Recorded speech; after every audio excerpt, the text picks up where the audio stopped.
السلام علیکم ورحمۃ اللہ وبرکاتہ۔ بسم اللہ الرحمن الرحیم۔ الحمد للہ کفا وسلام علی عباده الذین اصطفى، اما بعد فاعوذ باللہ من الشیطان الرجیم، بسم اللہ الرحمن الرحیم۔ وقالوا الحمد للہ الذی ہدانا لہذا وما كنا لنہتدی لولا ان ہدانا اللہ، صدق اللہ العظیم۔ قابل احترام بزرگ و دوستو، تراویح میں سورۃ الاعراف کو پڑھا گیا ہے۔ اللہ تعالیٰ کا جو کلام ہے قرآن پاک، اس میں پچھلے واقعات کو بھی اللہ تعالیٰ نے بیان فرمایا اور بعد میں ہونے والے جو واقعات ہیں اس کو بھی اللہ تعالیٰ نے بیان فرمایا۔ یہ قرآن پاک کی ایک خصوصیت ہے۔ سورۃ الاعراف میں اعراف ایک ایسی جگہ کو کہتے ہیں جو درمیان کے اندر ایک فصیل، ایک دیوار، ایک اونچی ایسی جگہ پر جہاں پر کچھ لوگ بیٹھے ہوئے ہوتے ہیں۔ ان لوگوں کا تذکرہ اللہ تعالیٰ نے اس سورت میں فرمایا ہے۔ 3 قسم کے لوگ ہیں، ایک وہ ہیں کہ جو جنت میں داخل ہو چکے ہوں گے، اور ایک وہ ہیں جو جہنم میں جا چکے ہوں گے۔ تیسری قسم وہ ہے جن کی نیکیاں اور برائیاں دونوں برابر، جن کے فیصلے کو اللہ تبارک و تعالیٰ نے مؤخر کر دیا، وہ لوگ وہاں پر بیٹھے ہوئے ہوں گے۔ اس کا تذکرہ ان آیتوں میں ہے۔ پورے قرآن پاک میں یہ واقعہ صرف اسی صورت میں ہے، کسی اور جگہ نہیں ہے۔ یہاں پر اللہ تعالیٰ نے یہ بیان فرمایا کہ جب جنتی جنت میں چلے جائیں گے اور جہنمی جہنم میں جب چلے جائیں گے، اس موقع پر جنت اور جہنم کے درمیان لاکھوں سال کی مسافت، یعنی ایسا نہیں ہے جیسے بالکل قریب، اتنی مسافت کے باوجود اللہ تبارک و تعالیٰ کی قدرت کا مظاہرہ دیکھیں کہ یہ لوگ جنت والوں سے اور جہنمیوں سے بات چیت کریں گے۔ اس بات چیت کو اللہ تعالیٰ نے یہاں پر ذکر فرمایا۔ وَنَادَى أَصْحَابُ الْجَنَّةِ أَصْحَابَ النَّارِ، جنتی جہنم والوں کو پکاریں گے اور جہنمیوں کو پکار کر کہیں گے کہ أَن قَدْ وَجَدْنَا مَا وَعَدَنَا رَبُّنَا حَقًّا۔ سبحان اللہ، اللہ تعالیٰ نے ہم سے جو وعدے دنیا میں کیے تھے ہم نے پا لیا۔ روزوں پر وعدے، قیام پر وعدے، صدقہ پر وعدہ، سبحان اللہ پڑھنے پر وعدہ، جتنے وعدے ہیں ان وعدوں کی بنیاد پر کہ اللہ مجھے اس عمل پر یہ دینے والا ہے، اور بندہ اس کے شوق میں کرتا ہے، تو جنتی جہنمیوں کو دیکھ کر یہ کہیں گے کہ ان قد وجدنا ما وعدنا ربنا حقا، ہم نے اس اللہ کے وعدے کو پا لیا ہے۔ هل وجدتم ما وعد ربكم حقا، تم نے بھی اپنے وعدے کو پا لیا؟ کفر پر، نافرمانی پر، گناہوں پر جو سزائیں ملا کرتی تھی، اس کا دنیا میں جو سنا کرتے تھے، کیا وہ تم نے وہ بھی پا لیا؟ سوال جواب ہو رہا ہے۔ قالوا نعم، وہاں سے وہ کہیں گے ہاں ہم نے بھی یہ پا لیا۔ فأذن مؤذن بینہم اللعنۃ اللہ علی الظالمین، پکارنے والا پکار کر کہے گا کیسی تباہی و بربادی ہے ان لوگوں پر جو ظلم کر کے آئے ہیں۔ یہ وہ لوگ ہیں الذین یصدون عن سبیل اللہ ویبغونہا عوجا۔ 2 برائیاں اللہ نے یہاں ذکر فرمائی۔ یہ وہ لوگ ہیں جو لوگوں کو اللہ کے دین پر چلنے سے رکاوٹ کا سبب بنتے ہیں۔ حالانکہ دین پر چلنے میں معاون بننا ہے، سپورٹ کرنا ہے۔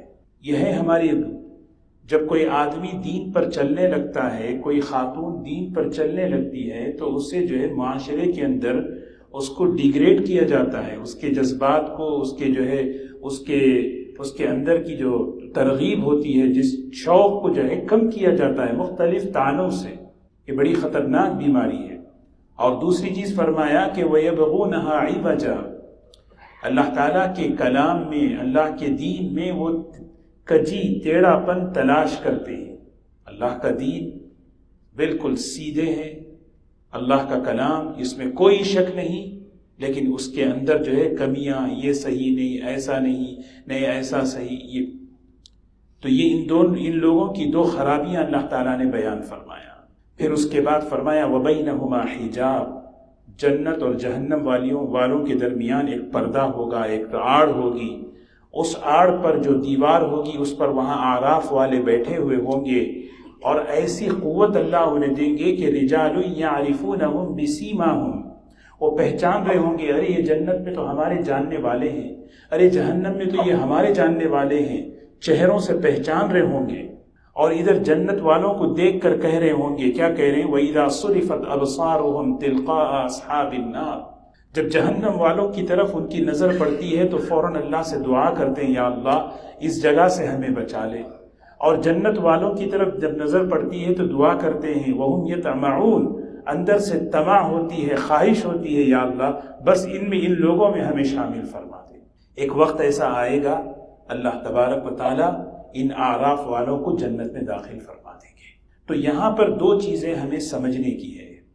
ایک یہ ہے کہ جو اعراف میں جو بیٹھے ہوئے ہوں گے، مفسرین نے مختلف تفسیریں لکھی ہیں. اس میں ایک تفسیر یہ ہے کہ جن کی نیکیاں اور برائیاں دونوں برابر برابر ہوں گی. تو اس سے ایک چیز ہمیں یہ سمجھنا ہے کہ ایک نیکی کا مقام کتنا ہے.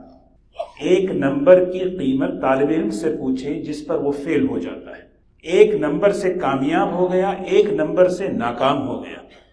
تو ایک نیکی، اسی لیے کبھی بھی نیکیوں کے معاملے میں آدمی کسی نیکی کو معمولی اور حقیر نہ سمجھے. اور دوسری بات، یہ واقعہ ہونے والا ہے، اللہ تبارک و تعالیٰ پہلے ہی بتا رہے ہیں کہ ایسا واقعہ ہوگا. دوسری بات، اس سورت کے اندر جو ایک خصوصیت ہے، اللہ تعالیٰ نے اس سورت میں 4 مرتبہ انسانیت کو یا بنی آدم کہہ کر خطاب فرمایا، جو کسی اور سورت میں نہیں ہے. فرمایا یا بنی آدم قد انزلنا علیکم لباسا، اے آدم کی اولاد، ہم نے نعمت کے طور پر آسمان سے تمہارے لیے لباس دیا ہے. یہ لباس جو ہم پہنتے ہیں یہ اللہ کی نعمت ہے.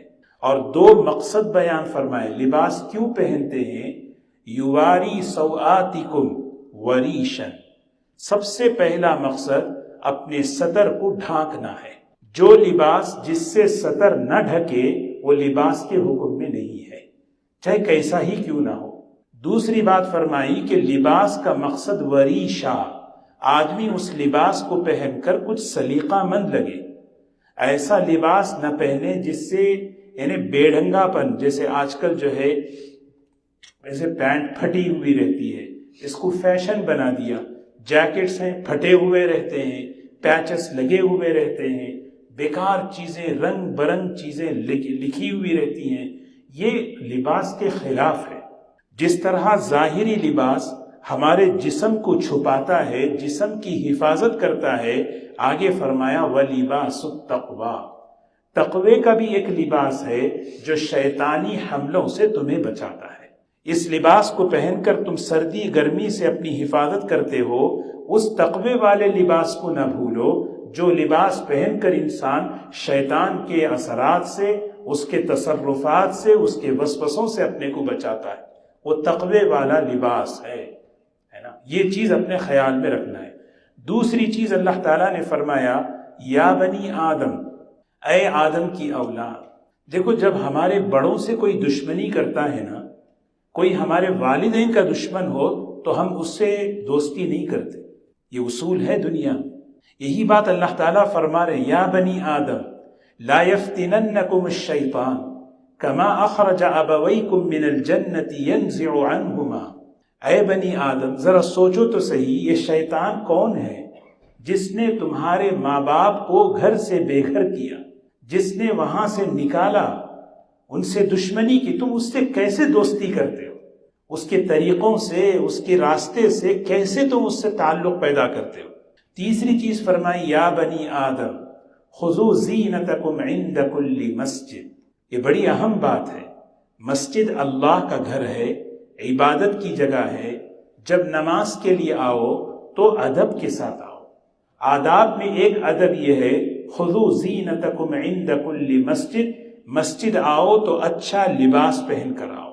ایسا کپڑا جو کپڑا عام طور پر محفل میں پہن کر جانے کو انسان شرماتا ہے، ایسے کپڑوں کو پہن کر نماز پڑھنے کو فقہا نے مکروہ لکھا ہے. یوں سمجھیں کہ جو کپڑوں میں سسرال میں جانے سے آدمی شرمائے وہ کپڑوں میں نماز، سسرال یہاں تو سسرال ہے ہی نہیں، آپ کہیں گے ہمارا سب سسرال کہاں ہے؟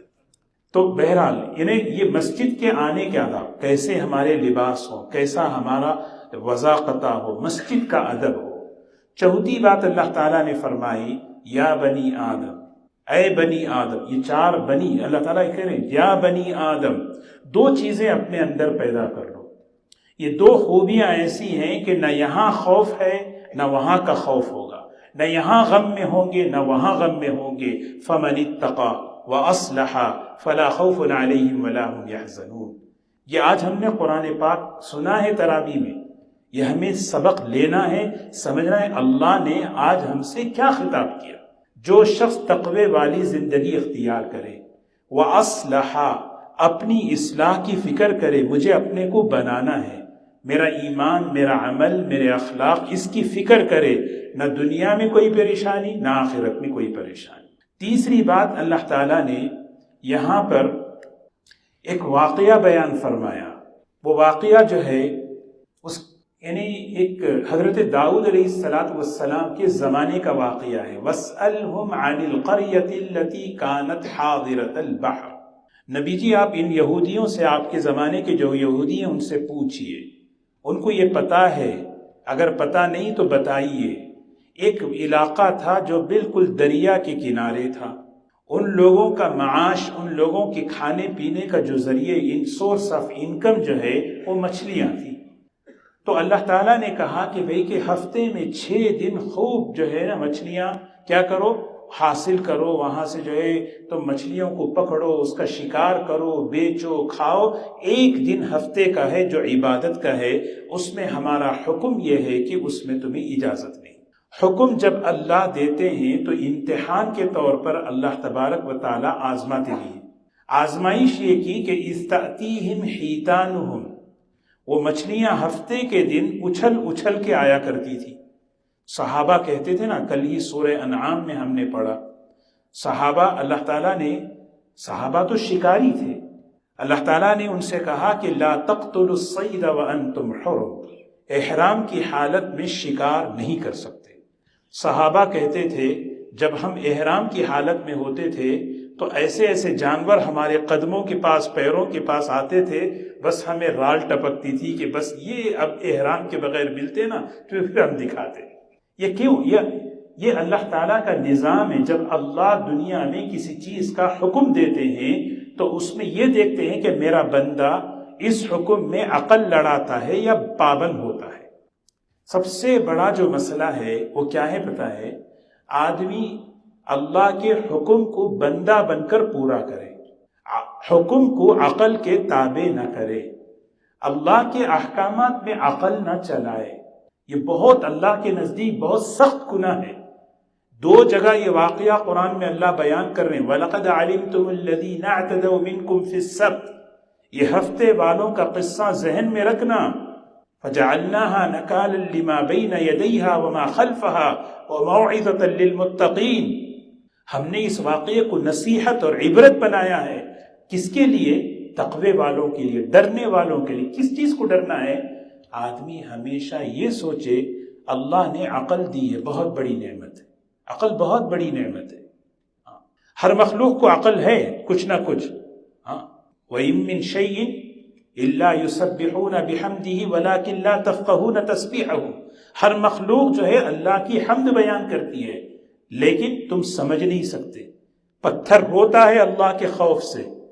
ایک شخص آئے نبی کریم صلی اللہ علیہ وسلم کی خدمت میں، ہاتھ میں کنکریاں لے کر آیا اور آ کر کہنے لگا آپ اللہ کے نبی ہیں واقعی، میرے ہاتھ میں، میرے مٹھی میں کیا ہیں وہ بتائیے۔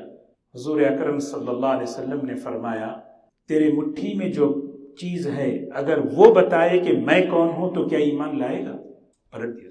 تیری مٹھی میں جو چیزیں ہیں وہ بتائے کہ میں کون ہوں تو کیا ایمان لائے گا؟ میں نے کہا ٹھیک ہے۔ کنکریوں سے گواہی کی آواز آئی، اشہد ان لا الہ الا اللہ واشہد ان محمد رسول اللہ، لیکن جب طلب نہیں ہوتی، بڑے سے بڑے معجزات بھی بتا دو وَلَوْ أَنَّنَا نَزَّلْنَا عَلَيْهِمُ الْمَلَائِكَةَ وَكَلَّمَهُمُ الْمَوْتَى، فرشتے بھی آ کے بات کر لیں، قبر سے اٹھ کے مردے بھی اٹھا کے آ کے کہہ دیں، ماں وہ ایمان نہیں لائیں گے۔ اس لیے طلب بہت بڑی نعمت ہے۔ آدمی طلب رکھتا ہے خیر تک پہنچتا ہے، بے طلبی ہوتی ہے محرومی تک پہنچ جاتا ہے۔ تو اللہ تعالیٰ نے عقل جو دی ہے نا، اس عقل میں نور آئے، یہ عقل میں نور آئے گا تو عقل سلیم بنتی ہے، اور عقل سلیم کب بنتی ہے؟ جب اس کو وحی کے علم سے کنٹرول کرے۔ وحی ہے نا، اللہ کا جو علم ہے یہ ہماری عقل کو لگام دے۔ عقل کو عقال عربی میں کہتے ہیں رسی کو، عربی میں عقال کہتے ہیں رسی کو، جس رسی سے گھوڑے کو کنٹرول کیا جائے۔ اللہ نے اس عقل کو عقل اسی لیے کہا کہ یہ تمہیں کنٹرول کرنے کے لیے، یہ نہیں کہ تمہیں بے قابو کرنے کے لیے۔ آدمی اتنا بے قابو ہو گیا کہ اب دین میں بھی جو ہے اپنی عقل لڑاتا ہے۔ کبھی کہ زکوٰۃ جو ہے پولیٹیکل جو ہے نا ایکٹیویٹیز کو بھی دے سکتے ہیں۔ ایک نیا فتویٰ اس سال کا ہے، آپ سوچیں کیوں بھائی؟ نہیں یہ ضروری ہے۔ اللہ کا علم، اللہ کا حکم، اس کی بنیاد قرآن ہے، اس کی بنیاد حدیث اور سنت ہے، اس کی بنیاد ہے، لیکن نہیں میری عقل میں آ رہا ہے، میری عقل نہیں۔ اب یہ چیزیں تو جو وہاں ہو رہی، لیکن میری زندگی میں حکم، مزاج کیا ہے پتہ ہے؟ ہمارا مزاج یہ ہے، اللہ تعالیٰ حفاظت فرمائے، حکم بھی پورا ہو جائے، خواہش بھی پوری ہو جائے۔ یہ یاد رکھیں یہ بات۔ آدمی جو ہے نا، باغباں بھی راضی رہے صیاد بھی، دونوں چیزوں کو کمپرومائز، حکم بھی، دین بھی ہو جائے اور میری مرضی بھی اس میں آ جائے۔ یہ کتنی بڑی مصیبت ہے پتہ ہے؟ اللہ تعالیٰ یہ واقعہ بیان کر کے کہہ رہے ہیں، ان لوگوں نے حکم میں عقل چلایا، ان لوگوں نے حکم میں اپنی خواہش کو داخل کیا۔ عقل استعمال کریں، جب استعمال نہیں کرتے تو جہنمی یہی کہتے ہیں نا، لو کننا نسمع او نعقل ما کننا فی اصحاب السعیر۔ کاش ہم اپنی عقل کو استعمال کرتے۔ عقل کو استعمال کرنا چاہیے، یہ اس کی ایک حد ہے، نہ کم کریں نہ زیادہ کریں۔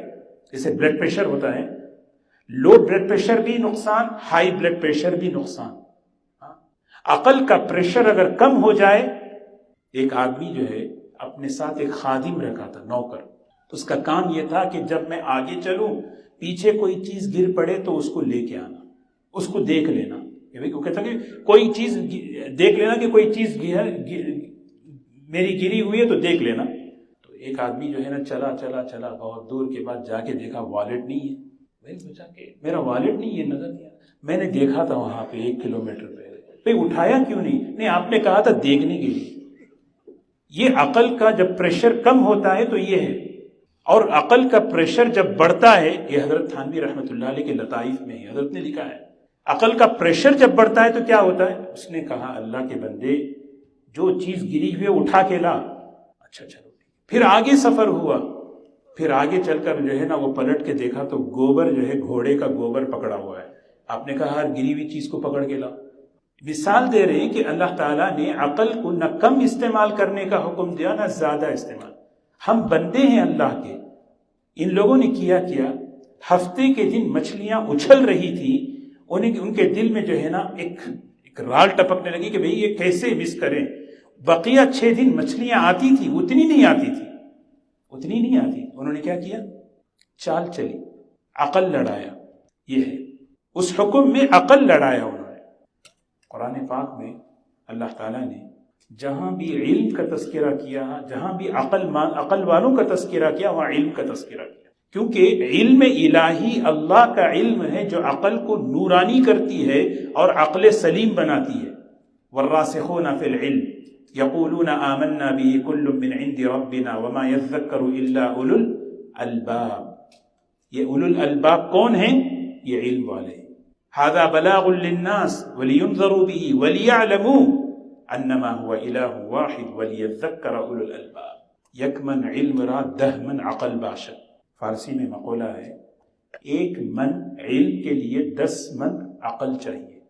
اس پر بہت سے واقعات اور لطائف بھی ہیں، وقت نہیں ہے، پر اہم بات میں عرض کر کے اپنی بات ختم کروں۔ سب سے اہم بات اس واقعے سے، واقعہ تو ہم سنے ہوئے ہیں، لیکن ہمیں سمجھنا یہ ہے کہ اللہ کا جو حکم ہے، اللہ کا جو دین ہے، اس میں مجھے عقل نہیں لڑانا ہے، میں بندہ ہوں۔ اسی کو کہتے ہیں امر تعبدی۔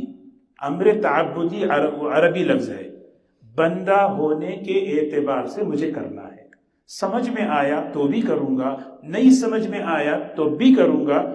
کیوں اللہ تعالیٰ نے ایسے احکامات جو دیے ہیں جو میرے عقل میں اوپر ہیں؟ وجہ اس کی یہ ہے کہ اللہ دیکھنا چاہتے ہیں میرا بندہ صرف انہی چیزوں کو مانتا ہے جو اس کی سمجھ میں آتے ہیں، یا ان چیزوں کو، ان حکموں کو بھی پورا کرتا ہے جو اس کی عقل سے اوپر ہے۔ قرآن شروع ہی ہوتا ہے الف لام میم سے۔ شروع ہوتا کہاں سے؟ الف لام میم سے۔ اپنی جہالت کا، بندگی کا اقرار کرو، مجھے کچھ نہیں آتا، پھر ذالک الکتاب لا ریب فیہ، یہ کتاب ہدایت دے گی۔ نہیں، مجھے الف لام میم سمجھنا ہے، یہ الف لام میم ہے کیا؟ تو پھر جائے گا، وہ گمراہ ہوگا۔ بہت اللہ حفاظت فرمائے۔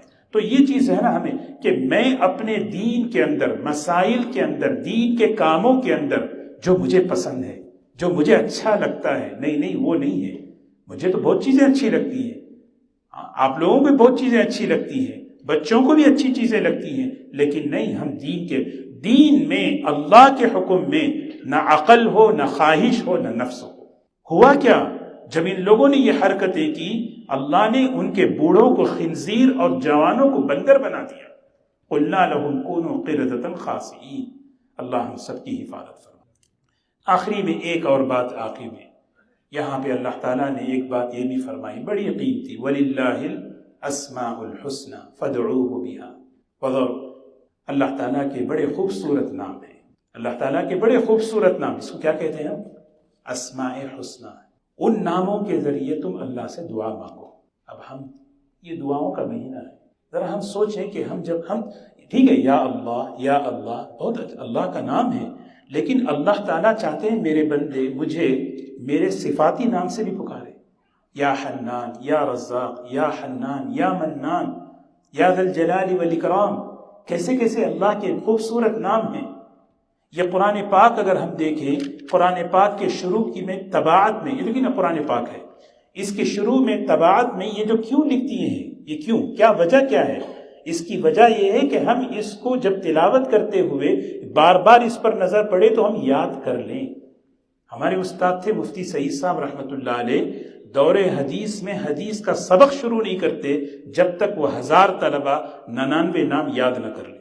یاد کر لو 99 نام، پھر ہمارا سبق شروع ہوگا۔ تو یہ بڑی فضیلت ہے، من احصاها دخل الجنہ۔ یہ 99 نام اس کو یاد کر لیں، اللہ تعالیٰ جنت میں داخل فرماتے ہیں۔ جو دعائیں ہیں، دعاؤں کا مہینہ ہے، دعا کرتے ہوئے خوب اللہ کو ان ناموں سے پکارے۔ اللہ تعالیٰ ہم سب کو عمل کی توفیق نصیب فرمائے۔ سبحان